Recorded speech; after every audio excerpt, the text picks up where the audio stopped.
Hello students. तो हम law का नेक्स्ट लेक्चर स्टार्ट करते हैं। हम रीड कर रहे थे सेल ऑफ गुड्स एक्ट और आज जो हम टॉपिक रीड करने वाले हैं वो है कंडीशन एंड वारंटीज़। ठीक है, तो पहले आपको मैं जनरल मीनिंग बता देती हूँ दोनों का कि क्या डिफरेंस है दोनों के अंदर। तो कोई भी गुड्स के रिगार्डिंग कंडीशंस का मतलब क्या होता है, ऐसी स्टिपुलेशंस मतलब ऐसी शर्तें जो कि नेसेसरी है उस कॉन्ट्रैक्ट को फुलफिल करने के लिए, उसको बोलते हैं कंडीशन। एंड अगर वो स्टिपुलेशन जो है वो कोलेट्रल है तो उस केस के अंदर हम क्या बोलते हैं, उसको वारंटीज़। फॉर एन एग्जाम्पल, मान लो कि मैं एक शॉप पे गई और मैंने बोला कि मुझे 12 सीटर चाहिए व्हीकल। एंड जब मैंने व्हीकल बाय कर लिया उसके बाद में मैंने पाया कि वो जो 12 सीटर नहीं था वो 8 सीटर्स था। ठीक है, तो ये तो क्या हो गई, कंडीशन। ठीक है, तो मेन कंडीशन ही मेरी ये थी कि 12 सीटर होनी चाहिए, लेकिन वो 8 सीटर है, तो वो यहाँ पर कंडीशन का ब्रीच हुआ है। और जब कंडीशन का ब्रीच होता है ना, तो वहाँ पर हम कॉन्ट्रैक्ट को कैंसिल कर सकते हैं, मतलब कि जो बायर है वो उन गुड्स को रिजेक्ट कर सकता है। ठीक है, अब मान लो कि मैंने बोला उसको 12 सीटर मुझे व्हीकल चाहिए। अब मान लो उसका हॉर्न काम नहीं कर रहा बाय के बाद में, तो यहाँ पर ब्रीच ऑफ वारंटी हुआ है। ठीक है, ये कोलेट्रल है किसी भी अग्रीमेंट के, तो यहाँ पर ये हॉर्न है वो चेंज हो सकता है। हम उस बेसिस पर उस गुड्स को रिजेक्ट नहीं कर सकते, हम केवल डैमेज के लिए यहाँ पर क्लेम कर सकते हैं। तो इस दूसरी कंडीशन में हम उसके हॉर्न को यहाँ पर चेंज कराने के लिए क्लेम कर सकते हैं। ठीक है, तो यही बेसिक डिफरेंस है दोनों में, कंडीशन में और वारंटीज़ में। अब कुछ गुड्स के रिगार्डिंग कुछ इम्प्लाइड कंडीशंस होती है, कुछ इम्प्लाइड वारंटीज़ होती है, तो वो सब हम रीड करेंगे। ठीक है, एंड कभी कभी क्या होता है, यहाँ पे एक और बात इंपॉर्टेंट है कि कभी कभी कंडीशन का जो ब्रीच होता है उसे वारंटी का ब्रीच मान लिया जाता है। एंड ये किस केस में होगा, जब बायर उस बात को अग्री करता है। ठीक है, मान लो कुछ ऐसी मेन कंडीशन थी, वो ब्रीच हुई और वो ब्रीच ऑफ कंडीशन है, लेकिन बायर क्या बोल रहा है सेलर को कि उस कंडीशन के ब्रीच के लिए मुझे आप सिर्फ डैमेज दे दीजिए, मैं गुड्स रिजेक्ट नहीं कर रहा। तो उस केस के अंदर यहाँ पर बायर के ऑप्शन पे उसको कंडीशन को एज अ वारंटी हम मान सकते हैं। ठीक है, लेकिन कभी भी वारंटी है उसको कंडीशन की तरह ट्रीट नहीं किया जाता। ठीक है, तो कंडीशन को वारंटी कब ट्रीट किया जाएगा, जब बायर उस बात को अग्री करता है, लेकिन वारंटी को कंडीशन कभी भी ट्रीट नहीं किया जा सकता। ठीक है, तो अब बुक से रीड करना हम स्टार्ट करते हैं। आपका जो सीएमए का मॉड्यूल है उसका पेज नंबर 97 आप निकाल लीजिए, उसके अंदर आपको डेफिनेशन दिख रही होगी। A stipulation in a contract of sale with reference to goods which are the subject thereof condition और वारंटी। तो जो भी स्टिपुलेशन होती है किसी भी कॉन्ट्रैक्ट ऑफ सेल के अंदर, या तो वो कंडीशन होगी या तो वो वारंटी होगी। ठीक है, ये क्या बोलता है, a condition is a stipulation essential to the main purpose of contract. ठीक है, तो आप इसको अंडरलाइन करो, essential to the main purpose of contract. ठीक है, the breach of which gives rise to the contract rise to right to treat the contract as repudiated. आप इस रिप्यूडिएटेड को अंडरलाइन कर लीजिए। इसका मतलब क्या होता है कि बायर है वो यहाँ पर कॉन्ट्रैक्ट को कैंसिल करवा के और गुड्स को रिटर्न कर सकता है अगर कंडीशन का ब्रीच हुआ है तो। ठीक है, नेक्स्ट आता है वारंटी। तो ये क्या बोलता है, अब warranty is a stipulation collateral to the main purpose of the contract the breach of which give rise to claim for damage but not for the right to reject the goods and treat the contract as repudiated। ठीक है, तो ये क्या बोल रहा है कि अगर वारंटी है वो ऐसी स्टिपुलेशंस होती है, ऐसी शर्तें होती है किसी कॉन्ट्रैक्ट ऑफ सेल के रिगार्डिंग जिसके अंदर अगर उनका ब्रीच हुआ तो उस केस के अंदर जो बायर है वो केवल डैमेज के लिए यहाँ पर क्लेम कर सकता है। यहाँ पर ऐसा नहीं होगा कि वो जो कॉन्ट्रैक्ट है उसको रेपुडिएटेड कर दे या फिर कैंसिल कर दे और गुड्स को रिजेक्ट कर दे, ऐसा नहीं होगा। ठीक है, तो आपका पेज नंबर 98 है, उस पर मैं रीड कर रही हूँ। नेक्स्ट पॉइंट ये क्या बोलता है, whether a stipulation is a contract of sale is a condition और a warranty depends in each case on the construction of the contract. A stipulation may be condition through called warranty in a contract. तो मैंने आपको पहले ही बताया था कि कभी कभी क्या होता है कि कंडीशन को हम एज अ वारंटी भी ट्रीट कर सकते हैं, लेकिन ये जो बायर है उसके कंटेंशन पर डिपेंड करता है कि क्या वो इस बात पे अग्री करता है कि कंडीशन को वारंटी ट्रीट किया जाए। ठीक है, अगर बायर अग्री कर रहा है तो फिर सेलर को तो कोई प्रॉब्लम ही नहीं है, वो सिर्फ डैमेज का क्लेम उसको दे देगा, उसको गुड्स है वो रिटर्न नहीं करनी पड़ेगी। ठीक है, नेक्स्ट आता है difference between the condition and warranty. ठीक है, फर्स्ट आता है value. A condition is a stipulation which is essential to the main purpose of contract. तो मैंने आपको बताया था कि जो कंडीशन है वो essential to the main purpose of contract होती है, लेकिन वारंटी क्या होती है, collateral to the main purpose of contract. ठीक है, नेक्स्ट पॉइंट राइट्स। तो पहले ही बताया मैंने आपको, जो अग्रीड पार्टी होती है, मतलब कि जो बायर है वो कॉन्ट्रैक्ट को कैंसिल कर सकता है, रेपुडिएट कर सकता है, लेकिन वारंटी के अंदर केवल वो डैमेज के लिए क्लेम कर सकता है। ठीक है। थर्ड आता है ट्रीटमेंट। तो ये क्या बोलता है कि a breach of condition may be treated as breach of warranty, this would happen where the agreed party is contented with damage only. तो अग्रीड पार्टी मतलब कि जो बायर है वो केवल डैमेज लेने में अपने आप को अग्री करता है, तो उस केस में कंडीशन को वारंटी ट्रीट किया जा सकता है, लेकिन वारंटी को कभी भी कंडीशन का ब्रीच ट्रीट नहीं किया जा सकता। ठीक है। तो इसके साथ ही हमारे जो डिफरेंस है वो कंप्लीट होते हैं। नेक्स्ट आता है warranties and condition may B इधर एक्सप्रेस और इम्प्लाइड। ठीक है। तो एक्सप्रेस भी हो सकती है और इम्प्लाइड भी हो सकती है। जैसे एक्सप्रेस कॉन्ट्रैक्ट होता है जिसमें ओरल या फिर रिटर्न दोनों पार्टी अग्री करती है, तो वो तो क्या हो गई एक्सप्रेस कंडीशन या वारंटीज। और इम्प्लाइड किसको बोलेंगे, जो लॉ है वो प्रिज्यूम करके चलता है, तो वो यहाँ पे इम्प्लाइड कंडीशन एंड वारंटीज होती है। ठीक है।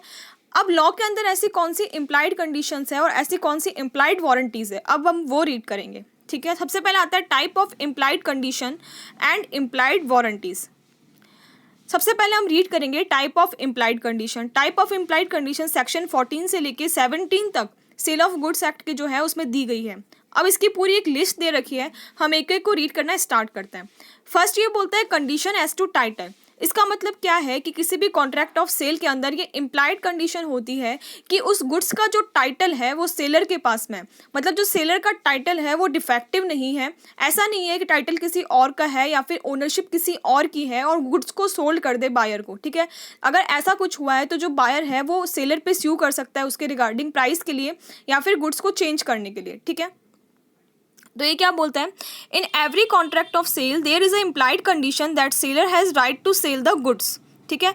This condition is called the condition as to title. If a person sells good without having title to it, the buyer is entitled to reject the goods and can recover the purchase price from the seller। ठीक है।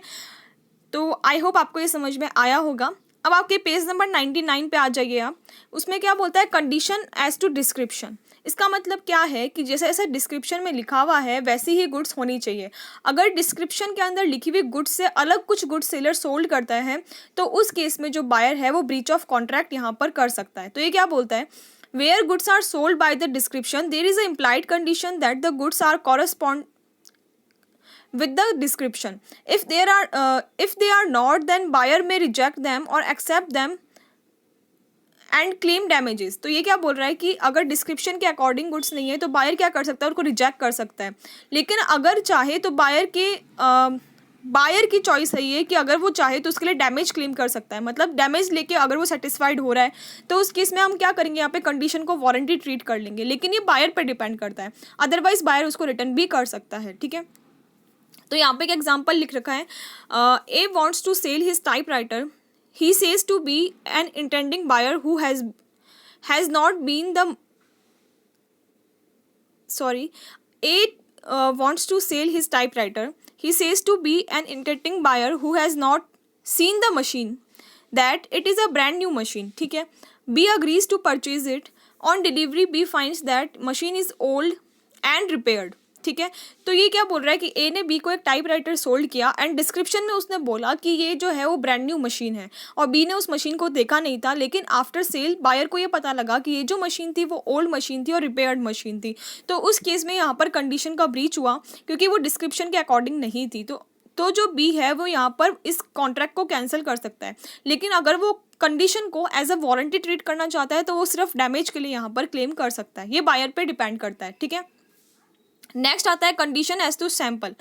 ये क्या बोलता है condition as to sample, इसका मतलब ये है कि जैसा सैंपल दिखाया है सेलर ने उसके अकॉर्डिंग ही बायर के पास में गुड्स पहुंचनी चाहिए। अगर सैंपल कुछ और था एंड गुड्स कुछ और है तो उस केस के अंदर यहाँ पर बायर है वो उस कॉन्ट्रैक्ट को रिजेक्ट कर सकता है। तो ये क्या बोलता है, where the goods are sold by sample there is a implied condition that bulk of goods sell correspond with the sample in quality.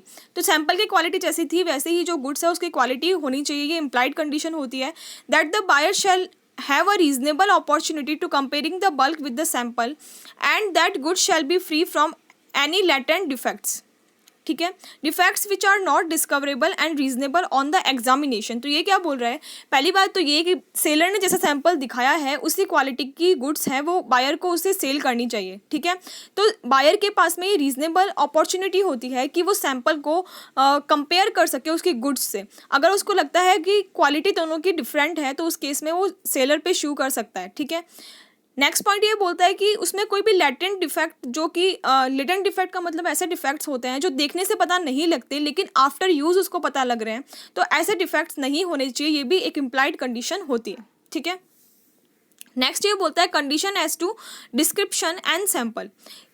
इसमें ये क्या बोलता है, बेसिकली अगर कोई गुड्स की सेलिंग है वो एज पर डिस्क्रिप्शन हुई है, एज पर सैंपल, दोनों से हुई है, मतलब उसको डिस्क्रिप्शन में कुछ लिखा हुआ है एंड उसको सैंपल भी दिया था, तो उस केस में क्या होगा, तो ये बोलता है where the goods are sold by sample as well as by description there is a implied condition that goods shall correspond both with the sample and with the description. तो जहाँ पर गुड्स को डिस्क्रिप्शन के according और sample के according बेचा जा रहा है, वहाँ पर जो वो गुड्स है वो सैंपल की जैसी ही होनी चाहिए प्लस डिस्क्रिप्शन की जैसी ही होनी चाहिए, दोनों ही यहाँ पे कंडीशन सेटिस्फाइड होनी चाहिए।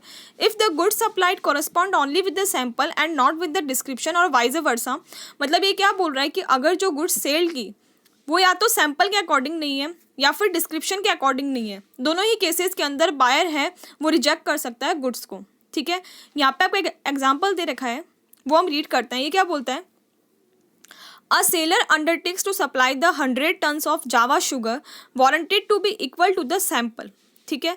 The sugar was supplied correspond to the sample but is not the Java sugar, the buyer can repudiate the contract. ये क्या बोल रहा है, किसी एक पर्सन ने क्या किया, 100 tons ऑफ शुगर है वो किसी बायर को सेल आउट की, उसने डिस्क्रिप्शन के अंदर लिखा कि ये जावा शुगर है एंड उसका एक सैंपल है वो पहले से बायर को भेजा, लेकिन बायर के पास में जब वो शुगर गई तो उसने देखा कि सैंपल के अकॉर्डिंग तो वो शुगर सही थी, मतलब जैसा सैंपल था वैसी ही शुगर थी, लेकिन डिस्क्रिप्शन के अंदर जो जावा शुगर लिखा था, जावा कोई ब्रांड होगा शुगर का यहाँ पे, तो उस ब्रांड की नहीं थी, तो उस केस में यहाँ पर डिस्क्रिप्शन के अकॉर्डिंग नहीं थी लेकिन सैंपल के अकॉर्डिंग थी, लेकिन डिस्क्रिप्शन वाली कंडीशन यहाँ पे फुलफिल नहीं हो रही है, तो बायर है उन गुड्स को रिजेक्ट कर सकता है, ठीक है।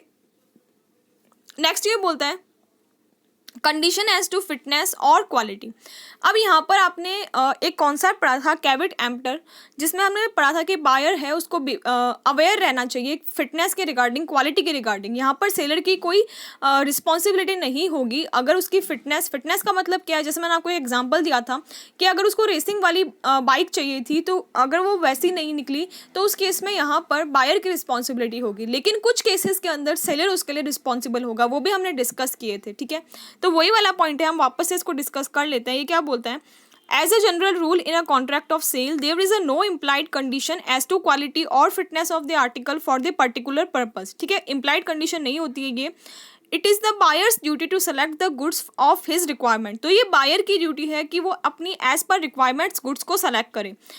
If subsequently the goods are found unsuitable for his purpose, the seller will not be responsible. तो सेलर वहाँ पर रिस्पॉन्सिबल नहीं होगा, यहाँ पर कैविट एम्प्टर का जो हमने प्रिंसिपल पढ़ा था वो अप्लाई होगा। But there is a implied condition as to quality और fitness for the purpose of buyer under the following conditions. लेकिन कुछ कंडीशंस में यहाँ पर इम्प्लाइड होगी वो, सबसे पहले ये बोलता है where the buyer has made known to the seller for the particular purpose for which he needs the goods. ये क्या बोल रहा है कि बायर ने अगर पहले ही सेलर को बता दिया था कि उसे रेसिंग के लिए बाइक चाहिए, ठीक है, and the buyer shall rely on the skill and judgement of the seller.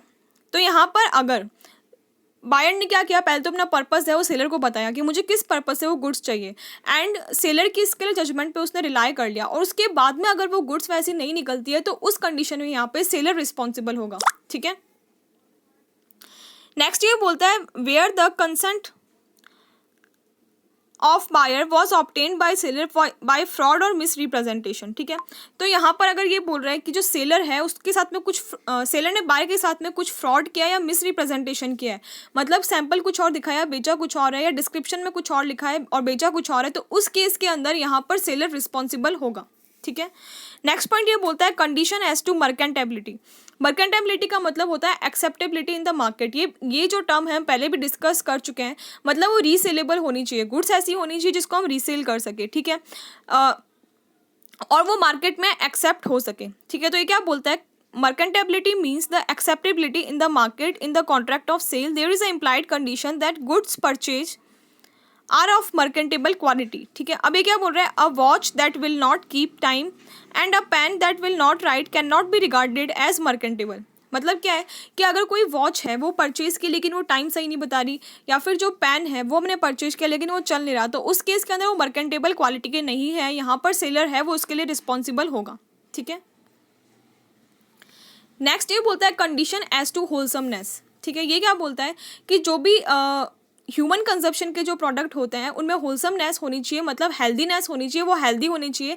ऐसा कुछ उसके अंदर मिक्सअप है, कुछ भी ऐसा उसके अंदर मिलाया हुआ है जिससे कि खाने के बाद में कोई बायर है वो बीमार पड़ गया, तो वैसा नहीं होना चाहिए. होलसमनेस होनी चाहिए, मतलब कि हेल्दी होना चाहिए. मेनली जो ह्यूमन कंजप्शन की गुड्स होती है उसके लिए ये जो कंडीशन है वो इम्प्लाइड होती है. ठीक है, तो इसके साथ ही हमारी जो इम्प्लाइड कंडीशंस है वो कंप्लीट होती है. नेक्स्ट आता है इम्प्लाइड वारंटीज. ठीक है, फर्स्ट आता है वारंटी ऑफ क्वाइट पोजीशन. ये क्या बोलता है कि जो बायर है उसको अपनी गुड्स पे क्वाइट पोजीशन मिलना चाहिए.